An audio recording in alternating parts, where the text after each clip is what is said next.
Good evening and welcome to the News Hour tonight. You're taxed. The Jawan risking his life for the country on the border is taxed. India's top lawyer Harish Salve with us tonight. Also with us tonight is Shailendra Singh of Percept and Bishan Singh Bedi. I'm so glad to see you. Where do you stand, Harish Salve, on this tax concession? See, Arnab, this whole thing needs a look. Cricket is less and less like a sport and more like an industry. Then how does Sharad Pawar walk into a cabinet meeting as the agriculture minister and walk out with a freebie as an ICC chief? I mean, this is such obvious conflict of interest, isn't it? Shailendra Singh, what do you think? I think, Arnab, there is an issue in my thought which stems from the fact whether cricket in India is it an autonomous body, or is it, the issue that you had brought up on Times Now, whether is it a national sport, and should the sports ministry have some kind of regulation over it? India is very well poised to be a sporting nation, and big events like FIFA World Cup, Commonwealth Game, etc. are going to come to India. These kind of exemptions are setting precedents for the future. This is the first time such an event is making India look like a country like United States of India.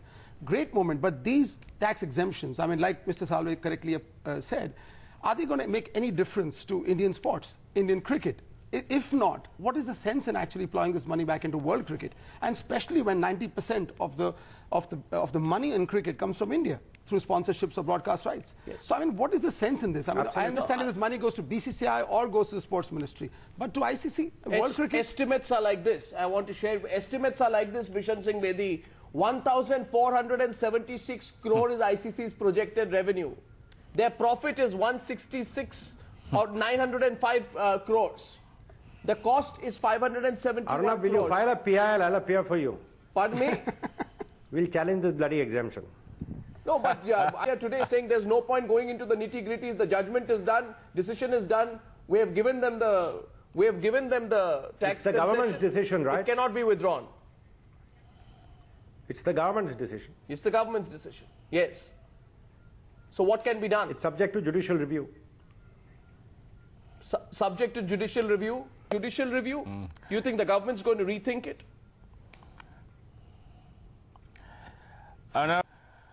Why should the Indian government not tax the ICC? Why not? Are they doing it? Is this entire World Cup for charity? Look at the number of corporate houses, corporate,